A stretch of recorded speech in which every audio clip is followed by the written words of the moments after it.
The School of Journalism and Media Studies has been around for the past 50 years, and in those 50 years we have come a long way in contributing to journalism and journalists in this country. So we have many of our graduates based in journalistic practices around the country, and that's always been the case. I think the one important role that we play as a school of journalism and media studies in the country is through the graduation of our students. So over our 50 years of existence, we have consistently had many of our graduates end up in newsrooms all over the country and in different kinds of journalistic spaces. But that's only part of our importance. I think the other part of it is that we have an important role to play in speaking out for journalists and supporting journalists, especially at the moment because of the difficult circumstances that journalists face in being able to do their job, both because of situations of conflict and also because of the increasing problems with resources, as you know, with the SABC and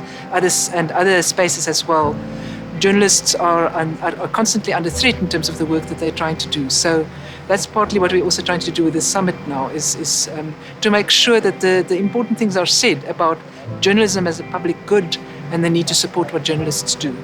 JT is one of the giants in the Eastern Cape, the pioneer of journalism in this country. With his peers, at that time was John Knox Bokwe, Elijah Makiwane. They worked together, to try and revolutionize the thinking of the African children. Now, if you look at journalism today compared to in those years, it's quite a little bit tricky-wise, because in terms of the content, it does not really reflect the true values of the true journalism that we're supposed to spice. I mean, today we had nice streams of the conference. One of the major discussions was the emphasis of the language policy.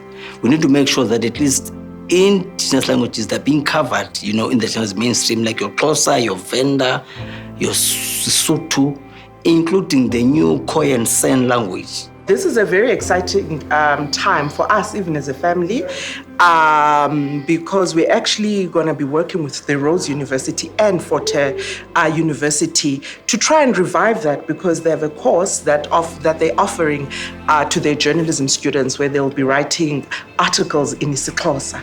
So as a family as well, we saw it fit, to also start an institution which is called the Jabavu Institute to protect the legacy of Ivo Zabansundu and just the greater work that the Jabavu family, has done through the years. We no longer have those kind of organizations like journalists' unions that used to be, get journalists together, get them sort of consulting each other and working across. These things are complicated to organize because everybody's so busy and people are very focused on, a job that needs to be done, and there are important things to cover in the world.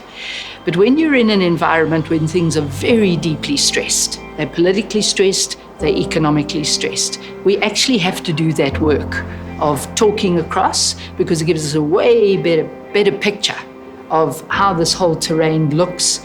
It also gives us ways to think. I'm sure you've had the experience where you've thought about some things just because you've been in a room, of like-minded individuals. But I think also it gives us a solidarity and a sense of how we can work better with each other. We can't achieve the democracy we want, which, Pierre de Vos recently told us, is a big ask, for a multifaceted country like ours to find, democracy that works for everybody. But I think the thing is, we can't give up. We can't give up on our democracy. We can't give up on our journalism. Journalism is fundamental to that. So those are the issues that burn our brains, and those are the things we want to talk to with others, and those are the things we want to make a public statement about, and hopefully, galvanizes something out there.